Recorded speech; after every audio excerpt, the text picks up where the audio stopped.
'Border 2' ఇది cinema కాదు యుద్ధం. హాల్‌లో చూసే ప్రతి ప్రేక్షకుడు వాళ్ళు ఎలాగైతే యుద్ధం చేస్తారో మనం ఈ సినిమాతో యుద్ధం చేసినట్టు ఉంటది. నా పేరు మహారాజ్. మీరు చూస్తున్నారు 'మహారాజ్ మోటివ్ ఛానల్'. 'బార్డర్ 2' ఇది సినిమా కాదు యుద్ధం. హాల్‌లో చూసే ప్రతి ప్రేక్షకుడు వాళ్ళు ఎలాగైతే యుద్ధం చేస్తారో మనం ఈ సినిమాతో యుద్ధం చేసినట్టు ఉంటది. అసలు 1990లో వచ్చిన 'బార్డర్ 1' ఎలాగైతే చూసి అందరూ గుండెలు బరువెక్కిపోయి హాల్ నుంచి బయటకొచ్చి ఉంటారో, నేను ఈ సినిమా ఓటీటీలో చూసాననమాట 'బార్డర్ 2' అంటే 'బార్డర్ 2' వస్తుంది కదా! 1 ఓటీటీలో చూసాననమాట. ఎందుకంటే 2 చూడడానికి కొంచెం ఎక్స్‌పీరియన్స్ బాగా అయిద్దని చెప్పి. ఆ సినిమాకి ఎంతైతే ఎమోషన్ క్యారీ చేస్తుందో 2కి అదే లెవెల్‌లో క్యారీ అయిద్దబ్బా! 1కి, 2కి అసలు పోలికే ఉండదు. దాన్ని స్టైల్ దాన్ని ఒక కల్ట్ క్లాసిక్ ఎలాగానో ఇది కూడా అంతే. కాపోతే ఏందంటే ఈ సినిమా ఇంకా మనం హాల్‌లో చూసినా కాబట్టి ఇన్వాల్వ్ అయిపోయాను అనమాట మూవీ చూస్తుంటే. నిజంగా అసల చాలా బీభత్సం చాలా మంది అనుకోవచ్చు. ఇంకా మనకు తెలుగులో ఇంకా సినిమానే రాలేదు గదా! అప్పుడే నువ్వు రివ్యూ కూడా ఇస్తానంటే, నేను హైదరాబాద్‌లో హిందీలో చూసానన్నమాట సినిమా. ప్రీమియర్ చూసి మీకు రివ్యూ ఇస్తున్నా. ఇది రిలీజ్ అయ్యే టయానికి నేను ఫస్ట్ షో చూడొచ్చు మీరు. ఎందుకంటే నేను ప్రీమియర్ చూసి మీకు రిలీజ్ చేస్తున్నా సరేనా? ఎలాంటి డౌట్స్ పెట్టుకోకండి. 'బార్డర్ 2' నిజంగా ఇది సినిమా కాదు అసలు యుద్ధం అనమాట. ప్రేక్షకుడు ప్రతి ప్రేక్షకుడు లీలమై చూస్తుంటాడు. అలా ఉంటది సినిమా. స్టార్టింగ్ ఇంట్రడక్షనే మన 'సన్నీ డియోల్' గారిది కిరాతకం అనమాట అసల. అతని మోటివేషనల్ స్పీచ్ ఉంటది చూడండి అసల. హిందీలో చూసినా కూడా మీకు డైలాగ్స్ చెప్పట్లేదు. తెలుగులో మేబీ వేరేలాగా ఉండొచ్చు. మోటివేషన్ ఇస్తుంటేనే ఒకటి గూస్ బంప్స్ వచ్చేస్తాయి. బీభత్సం అబ్బా! సినిమా ఎవ్వడైతే 'ధురేందర్' సినిమా చూసిర్రో అసలు ఆ సినిమాకి, ఈ సినిమాకి అసలు పొంతన ఏముండదు. ఇదొక డిఫరెంట్ వరల్డ్ అనమాట. గతంలో కూడా 'జవాన్' సినిమా వచ్చింది మన 'షారుఖ్ ఖాన్' గారిది. అసలు దానికి దీనికి అస్సలు పొంతన ఏముండదు. ఒక డిఫరెంట్ వరల్డ్ అనమాట. ఇది ఒక డిఫరెంట్ వరల్డ్. నిజంగానే అసలు 'బార్డర్ 1' ఇది అసలు ఎమోషన్ 1 అయితే ఎంతైతే క్యారీ చేసిందో నాకైతే అలాగే అనిపించింది. ఎందుకంటే ఇంకా హాల్‌లో చూసినప్పుడు ఇంకా లీలమైపోయాననమాట. హాల్‌లో చూసినప్పుడు అసలు 'సన్నీ డియోల్' గారి అసలు యాక్టింగ్ ఉంటది చూడండి అబ్బా! హాల్‌లో అసల. ఆయన అరుపులకి నిజంగా సీట్లు ఇట్లా ఒళ్ళు జలదరిస్తుంటది. మరి అంత టూ మచ్ సినిమా. ఫస్ట్ నేను ఇదివరకు కూడా 'సన్నీ డేర్' గారి సినిమాలు ఎక్కువ చూడలేదు. మొన్న ఒక సినిమా వచ్చి 'గద్దర్ 2', 'గద్దర్ 2' చూసినా దాంట్లో కూడా అసలు ఆయన యాక్టింగ్ ఉంటది చూసిర్రా? ఆయన అరుపులు ఎలా ఉంటాయంటే అసలు ఆ రియల్‌గా హార్ట్‌లో నుంచి వచ్చినట్టే మామూలుగా మనకి కొన్ని సినిమాలు మనకు మాస్ డైలాగులు ఉంటాయి చూసినవా? ఆ టైప్‌లో అసలు ఎక్స్‌పెక్ట్ చేయకండి.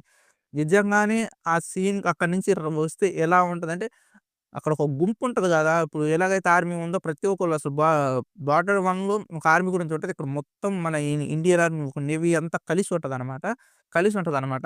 అతని స్పీచ్ గూడా అంత పవర్‌ఫుల్ అవసరం. చుట్టుపక్కల అంతమంది జనాలుంటరు. వాళ్ళకి మన కెప్టెన్ ఎలాగైతే వాళ్ళకి మోటివేషన్ ఇవ్వాలి. ఎంత పెద్దగా అరిస్తే వాళ్ళ దాకా ఎళ్తది. అక్కడ అరుస్తుంటే ఇక్కడ హాల్‌లో ఉన్నోళ్ళకి మనకి గూస్ బంప్స్ వస్తుంటాయనమాట. అంత అసలు హిందీ ఇప్పుడు తెలుగులో ఏందంటే కొంచెం వాయిస్ చేంజ్ చేయొచ్చు. కొంచెం అంటే అంత ఎఫెక్ట్ ఉండదేమో. నేను దానికోసం ఆంధ్రాలో ఉంటాను. కొంచెం ఒక అనుకోకుండా పని మీద హైదరాబాద్ పోవటం, ఓకే అని సినిమా చూడటం, అది కూడా ప్రీమియర్ చూసి ఎలాగైనా రివ్యూ ఇద్దామని రివ్యూ ఇవ్వటం గాని, మామూలు బీభత్సం గాదు. మీరెవ్వరైతే ఏమనుకుంటున్నారో గాని అసలు 'బార్డర్ 2' అసల మీ అంచనాలకు గూడా అందదు. ఎందుకంటే ఈ సినిమాలో ట్విస్టులుండవు. సడెన్‌గా ఇంటర్వెల్‌లో అయితే సడెన్‌గా ఒక అటాక్ జరుగుద్దనమాట. అదైతే భలే కనిపిస్తది. అసలా సీట్‌కి అసలు కూర్చుండిపోతాం. అంత ఎమోషన్ క్యారీ అయితామనమాట. సడెన్‌గా అటాక్ కావటం గాని, ఇక్కడ వాళ్ళు ఇది స్పాయిల్ చేయకూడదు గాని చెప్తున్నా. మనోళ్ళు కొద్దిమందే ఉండటం, అక్కడి నుంచి చానా మంది గుంపులుగా యుద్ధ ట్యాంకులతో రాటం గాని, ఆ ఒక్క సీన్‌కి అసల సీట్‌లకి అతుక్కుండిపోతాం. ఇంటర్వెల్ బ్లాక్ అయితే ఏదో ఉన్నాం. అస్సలు బీభత్సం అనమాట. బీభత్సం. సన్నీ డియోల్ గారు అసలు అది యాక్షనో గాదో తెలీదు. అంటారు చూసినావా ప్రేమో తెలీదు. భక్తో తెలీదు. లోపల నుంచి అసలు ఎలా నటిస్తుండో, ఎలా వస్తుందో కూడా అసల ఆ హాల్‌లో చూసే వాళ్ళకైతే ఊరకట్ట మైండ్ బ్లాక్ అయిపోద్దనమాట. నేను చెప్తున్నా కదా! మన మాస్ సినిమాలో ఎలాగైతే అరుపులుంటాయో దాన్ని అసలు ఎక్స్‌పెక్ట్ చేయకండి.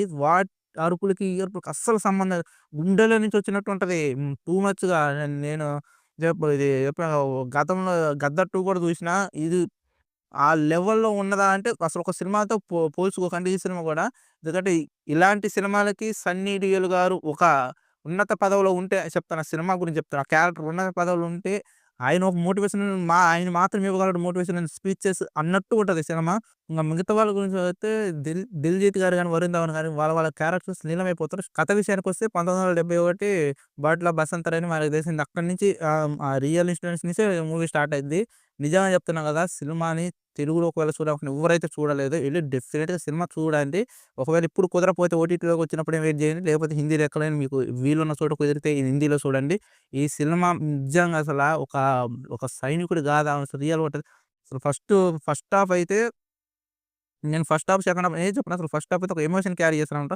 ఈ సైనికులు వాళ్ళ ఫ్యామిలీకి ఉండే దూరం గాని, వాళ్ళు ఇచ్చే వచ్చే ఉత్తరాలనెళ్ళి చదివేటప్పుడు వాళ్ళ ఎమోషన్స్ గాని, వాళ్ళ ఫీలింగ్స్ గాని, సినిమాలో నిజంగా హాల్‌లో ఎంత వీలైతే అంత మీకు ఏ లాంగ్వేజ్‌లో ఉంటే ఆ లాంగ్వేజ్‌లో ఎంత వీలైతే అంత హాల్‌లో చూడడానికి ముందు ట్రై చేయండి. ఎందుకంటే సినిమాకి భాషతో సంబంధం లేదబ్బా! నేను చానా సార్లు నమ్ముతా. నాకు ఒకప్పుడు అంతంత మాత్రం హిందీ వచ్చేది. అయినా కూడా నేను కొన్ని సినిమాలు చూడాలనుకున్న సినిమాలు చాలా వరకు చూసేది. లైక్ 'క్రిస్ 3' చూసిన హాల్‌లో. అది హిందీలోనే చూసిన. ఎందుకంటే తెలుగులో అప్పుడు అవైలబుల్ లేదు. వేరేతోని పడినట్టు నేనున్న చోట తెలుగులో అవైలబుల్ లేదు. 'క్రిస్ 3' చూసిన.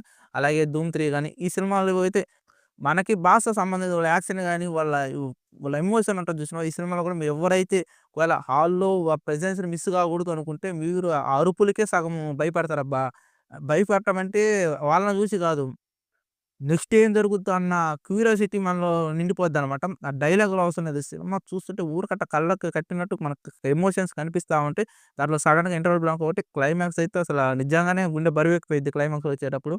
నేను రివ్యూ చేయబోయే సినిమా గురించి దాన్ని చెప్పడానికొచ్చాను అంతే నేను. అంతేగాని ఇది క్లైమాక్స్ ఇలా జరుగుతది అలా చెప్తే ఇంక సినిమాలో స్పాయిలర్ అయిపోద్ది కదా! ఎందుకంటే ఇదొక రివ్యూ గాదు. యుద్ధం అనమాట. ప్రేక్షకులతో సినిమా ఆడుకుంటే యుద్ధం అంటే మామూలుగా ఉండదు. మీరు చూడాలి ఇంకా చూడాలంటే సీట్‌లో కదలకుండా చూడాలన్నట్టు చేసుంటారు. అసలు ఎవడు కదలకుండా ఉండలేరు. మోకట వైబ్రేషన్స్ వస్తుంటాయి. నిజంగంటే ఒక మీరు ఎవ్వరైతే ఈ సినిమాను స్పాయిల్ చేయదలుచుకోవట్లేదు. ఎవ్రి షాట్ గాని అది కూడా ఇంట్రడక్షన్ కూడా చెప్పొద్దనుకున్నా. ఎందుకంటే స్టార్ట్ అయ్యేది అక్కడి నుంచి కాబట్టి సన్నీ డీయోల్ గారు గాని, ఎవరైతే ఉన్నారో ది 'దిల్‌జీత్' గారు గాని, 'వరుణ్ ధావన్' గారు గాని ఇక్కడ ఇంటర్వ్యూలో అయితే నిజంగానే గుండె బరువెక్కుద్ది. వాళ్ళ క్యారెక్టర్‌లో లీలమైపోయిండ్రు. ఎవ్రి సీన్ అనమాట. ఎందుకంటే ఇక్కడ వాళ్ళ గత సినిమాలు గుర్తురావు. డెఫినిట్‌గా వాళ్ళ క్యారెక్టర్స్ అయితే ఇన్వాల్వ్ అయిపోయారు. ప్రతి ఒక్కరు ఈసారి 'బార్డర్ 2'లో చూపించడం అందరిని మన ఇండియాకి సంబంధించిన ప్రతి ఒక్క అంటే నేవీకి సంబంధించిన ప్రతి ఒక్కరిని ప్రతి ఒక్కరిని వాళ్ళని ఈళ్ళందరిని దీంట్లో తీసుకొచ్చారు. వాళ్ళు పెట్టడం అనేది నిజంగా అసల సినిమాకు ఒక నెక్స్ట్ లెవెల్ అనుకోవచ్చు. 'బార్డర్ 2' ఏదైతే చూడలేదో అది కూడా హిందీలోనే ఉంది. 'బార్డర్ 2' 'బార్డర్ 2' కాదు. 'బార్డర్ 1' ఎవరైతే చూడలేదో అది కూడా ఒకసారి ఓటీటీలో ఉంది చూసేయండి. 'బార్డర్ 2' గురించి మాట్లాడుకుంటే డెఫినిట్‌గా హాల్‌లో చూడండి. మీకు పక్కా ఒక ఎక్స్‌పీరియన్స్ ఇస్తది. 'ధురేందర్' సినిమాకి, ఈ సినిమాకి అస్సలు పొంతనుండదు. మీరు మళ్ళీ అనుకోవచ్చు. ఆ సినిమా ఒక డిఫరెంట్ వరల్డ్. ఈ సినిమా ఒక డిఫరెంట్ వరల్డ్. హిందీ సినిమాకు 'ధురేందర్' ఒక ప్రాణం పోసింది. ఈ మధ్య అనుకుంటారు. కానీ 'సన్నీ డియోల్' గాని హిందీ సినిమాకి ఊపిరి తీసుకొచ్చిన సినిమా 'గద్దర్ 2' ఆ తరహాలో ఉంటదా అంటే సినిమా అసలు ఎక్స్‌పెక్ట్ చేయకండి.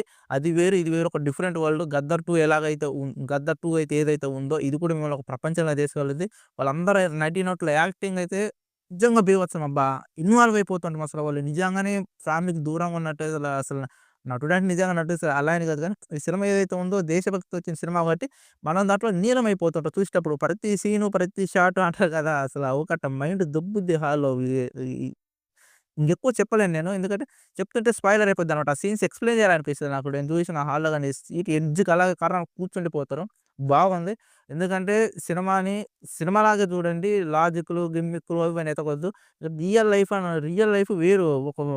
ఒక మనిషి ఉండే జీవిత కాలంలో మహా అంటే ఇప్పుడు సపోజ్ ఒక సైనికుడున్నాడు. సడెన్‌గా యుద్ధ మరణం వీరమరణం పొంది చనిపోతాడు. ఒక 30 సంవత్సరాలు చనిపోయినాకో, అతనిలో మహా అంటే చూపియాలనుకుంటే మహా అంటే ఒక 4, 5 యుద్ధాలుంటాయి. జీవితం మొత్తం 30 సంవత్సరాలు అతను ఎలా పెరిగిండు, ఎలా చేసిండు, అది ఇది తను పెళ్లి చేసుకుండు, తన పిల్లల్ని ఎలా కండు అది ఇది అని అంతా తీసుకొచ్చి రియల్ లైఫ్ చూపించారు. సినిమాలో ఆడవు. సినిమా అంటే ఏదైతే అతని లైఫ్‌లో హైలైట్ పాయింట్ ఒక సైనికుడిని చూపించాల్సున్నది ఒక యుద్ధ భూమిలోనే అది కూడా ఎలాగంటే ఒక మనకి ఇలా జేస్తారా వాళ్ళు అనేలాగా మనం ఉండాలి గానీ, ఒరిజినల్‌గా దీంట్లో మరీ ఓవర్ ఉందా ఇదని అసలు అలాంటి ఎక్స్‌పెక్ట్ చేయకుని ఏదో ఒక నార్మల్ సినిమాలో మనకి ఎలాంటి సినిమాలు లేకుండా వాటిలో కత్తులతో పొడవడాలు, గాల్లో ఎగరడాలు, ఏమో పైనుంచి బిల్డింగ్ మీద నుంచి దూకడాలు, అది జేయడాలు, ఇది జేయడాలు అలాంటివి మనం చూసినప్పుడు ఇలాంటి సినిమాలు మనం వీటిల్లో లాజిక్‌లు అసలు ఎతకండి. నిజంగా ఒక సైనికుడి వీర మరణం పొందితే మనం ఎలాగైతే నివాళులర్పిస్తామో అలాగే ఈ సినిమాని యాక్సెప్ట్ జేయండి. బాగుంటది. నిజంగా చానా బాగుంటాయి. నేను ఎప్పుడైతే 'గద్దర్ 2' చూసినో అది కూడా నాకు చాలా బాగా నచ్చింది. ఈ సినిమా కూడా అంతే. 'బార్డర్ 2' నిజంగానే సన్నీ డియోల్ గారు ఒక సీక్వెల్స్‌కి సన్నీ డియోల్ గారి యాక్షన్‌కి ఆయనే మ్యాచ్ అయితారు అనిపిస్తుంది. అంత బావుంటది. 'గద్దర్ 2'లో కూడా బీభత్సం అనమాట. దాంట్లో కూడా అరుపులు మామూలుగా ఉండవు. అతని కొడుకు గురించి వచ్చినప్పుడు గాని, అతను పోయి అరిసేది గాని, దీంట్లో కూడా అయితే దీంట్లో మోటివేషన్స్ ఇవ్వటం గాని, అసల ఆయన వాయిస్ ఉంటది. చెప్తున్నా కదా! అసలు మాస్ అనిపియదు. అంటే మరి ఓవర్ మాస్ అనిపియదు. క్లాస్ అనిపియదు. అతని గుండెలో నుంచి రియల్‌గానే బాధతోని అసలు చూసినవా దేశానికి పరిస్థితి వస్తుందంటే ఎలా ఉంటది? ఆ ఎమోషన్‌ని క్యారీ చేస్తుంటది. టోటల్‌గా అసలు ఎమోషన్ అనేది ఎక్కడ మిస్ కాదబ్బా! ఫస్ట్ ఫ్యామిలీ కాడ నుంచి గాని, ఈళ్ళెప్పుడైతే యుద్ధం ముందు ఈళ్ళ ఇంట్రొడక్షన్స్ గాని, వాళ్ళ ఫ్యామిలీ గురించి ఉండటం గాని, ఇంటర్వల్ కాడ నుంచి మళ్ళీ యుద్ధం మొదలవ్వటం గాని, అలాగా క్లైమాక్స్ ఉంటది. చెప్పకూడదు గానీ, చాలామంది ఎక్స్‌పెక్ట్ చేస్తారు. అంటే క్లైమాక్స్‌లో ఏదో ఒకటి జరుగుద్ది కదా! అన్నట్లు ఉంటారు. కాకపోతే ఏందంటే, మనం ఇన్వాల్వ్ అయిపోతుంటామనమాట. అంత ఆలోచించలేని విధంగా ఉండిపోతాం హాల్‌లో. అది అసల ఎడ్జ్‌కి అసల వాళ్ళకి ఏమైద్దో, ఏమైద్దో అన్న ఒక భయంతోటి ఉంటది సినిమా. నిజంగా నాకు చాలా బాగా నచ్చింది. మళ్ళీ చెప్తున్నా కదా! సినిమా ఎవరైతే చూడలేదో డెఫినెట్‌గా ఎళ్లి చూడండి. నేనింత తొందరగా రివ్యూ ఇచ్చిందేందంటే, నా హైదరాబాద్ ఆల్రెడీ ప్రీవియస్‌గా హైదరాబాద్ ఆల్రెడీ చూసేసాను. అందుకే నేను చెప్తున్నా. ఇప్పుడు మార్నింగ్ షోస్ స్టార్ట్ అయ్యి ఉంటాయి. ఈ సినిమా రివ్యూ అయ్యేలోపు. ఎవరైతే చూడలేదో నిజంగా ఎళ్లి చూడండి. డెఫినెట్‌గా ఇదొక మీకు ఫీల్ గుడ్ మూవీ. ఒక డిఫరెంట్ వరల్డ్‌లోకి తీసుకెళ్ళిద్దని నేను అనుకుంటున్నా. ఓకే. ఇంకొక రివ్యూతో మళ్ళీ కలుసుకుందాం. అంతవరకు బాయ్.